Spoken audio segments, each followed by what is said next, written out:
Good morning, my friends. So glad you could join me this morning as we continue our Unfolding the Word studies. We're in 1 Peter, and today we open the fourth chapter of 1 Peter. I'm going to read there from verses 1 to the first part of verse 3 to set the stage for our study this morning. Since, therefore, Christ suffered in the flesh, arm yourselves with the same way of thinking. For whoever has suffered in the flesh has ceased from sin, so as to live for the rest of the time in the flesh, no longer for human passions, but for the will of God. For the time that is past suffices for doing what the Gentiles want to do. This particular portion of the fourth chapter bridges us out of our studies that we've been doing in the second and third chapters into some new issues.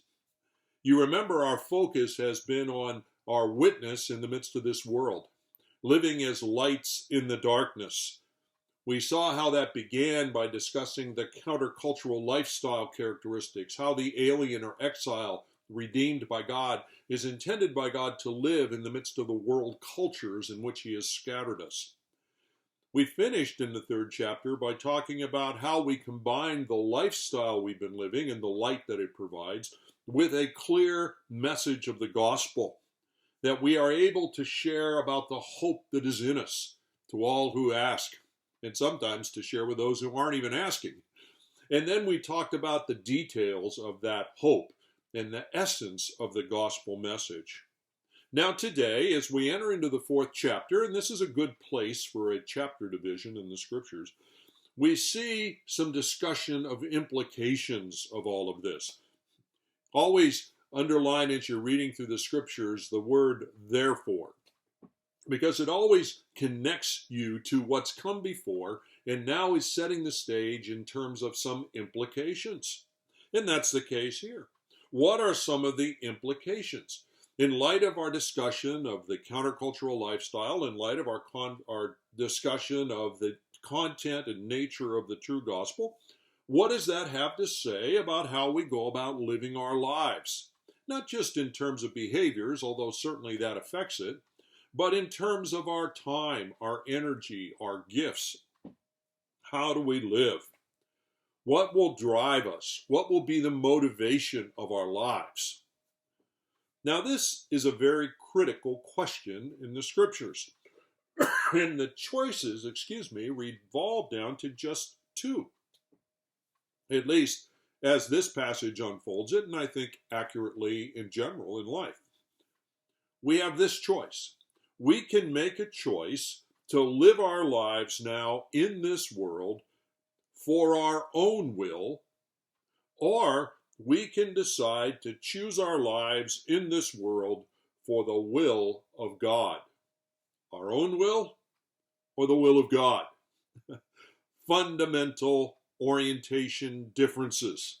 Now let's look at each of them a bit more, because I want to have it so that you understand these choice options before we begin to define them a bit further.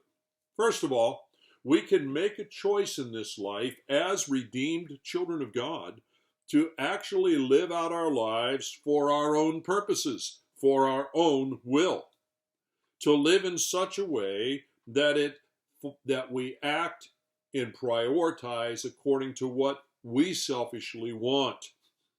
We are motivated to live according to that life choice in a way that serves what we consider to be our own best self-interest.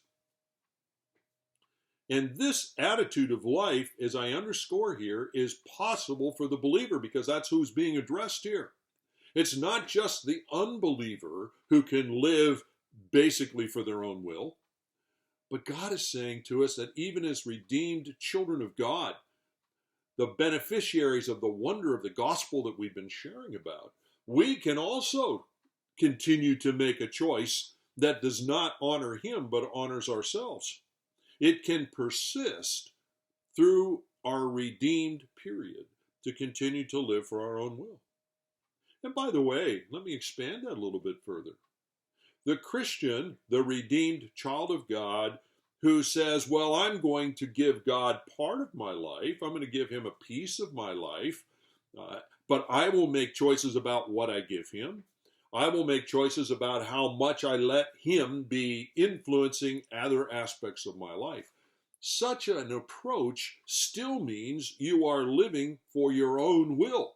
It's just that you happen to decide at a certain point in time that you want some of what God's will is for your life, but you're choosing it, you see.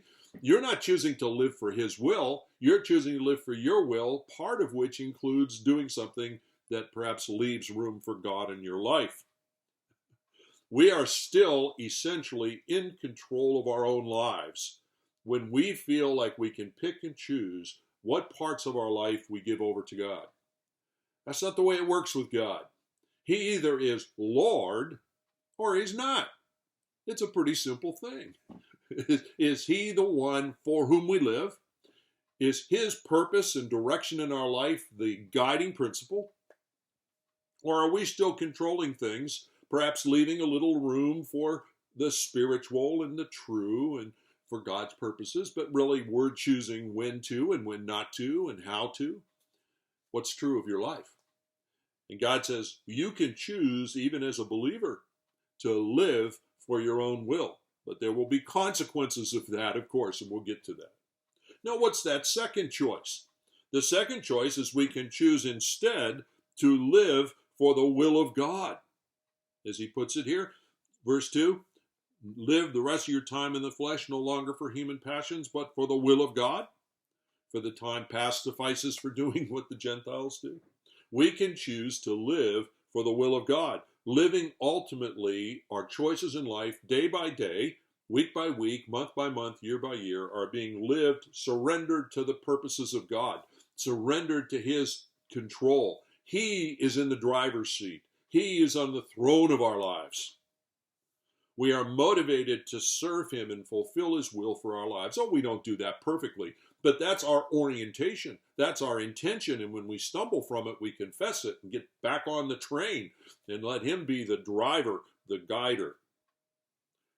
Brothers and sisters, there's no middle ground between these two options.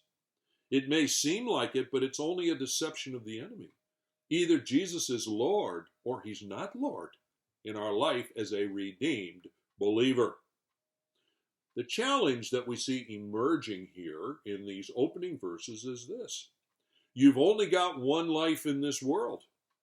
Don't waste what's left of it. You only have one life in this world. Don't waste what's left of it. As he says in verse 3, the time in the past suffices for doing what the Gentiles choose to do. God says, I don't want you living any more of the life that I've left you in this world for the wrong motives, for the wrong goals. No longer do this. By the way, even using that phrase no longer implies that the believers were doing it, meaning many believers were opting to continue to live under their own direction, controlling their lives. And lest we step back and say, oh my goodness, who would do that? The fact is, all of us did that at different points in our life as redeemed children of God.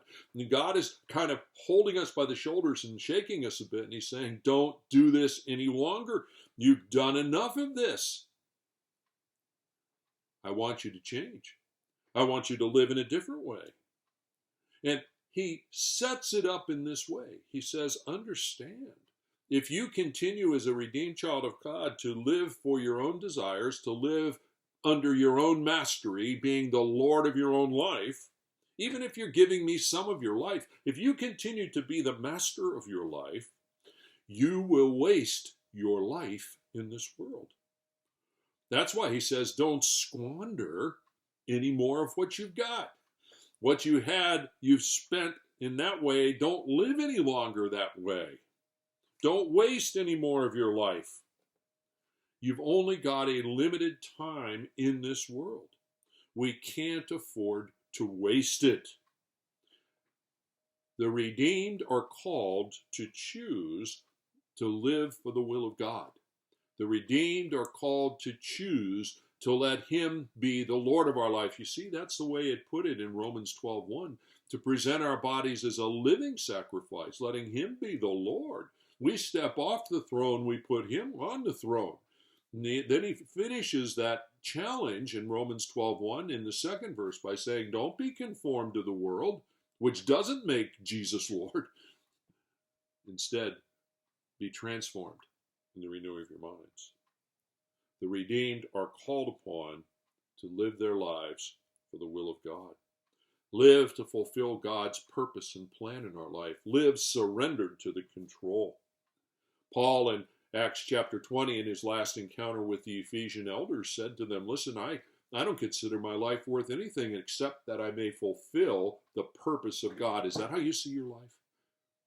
The truth of the matter is you are wasting your life if Jesus is anything less than Lord, even though you are redeemed. Is Jesus Lord? Well, join me tomorrow as we continue in this vein in our study of these opening verses in the 4th chapter and talk more about how to stop wasting our life. God bless.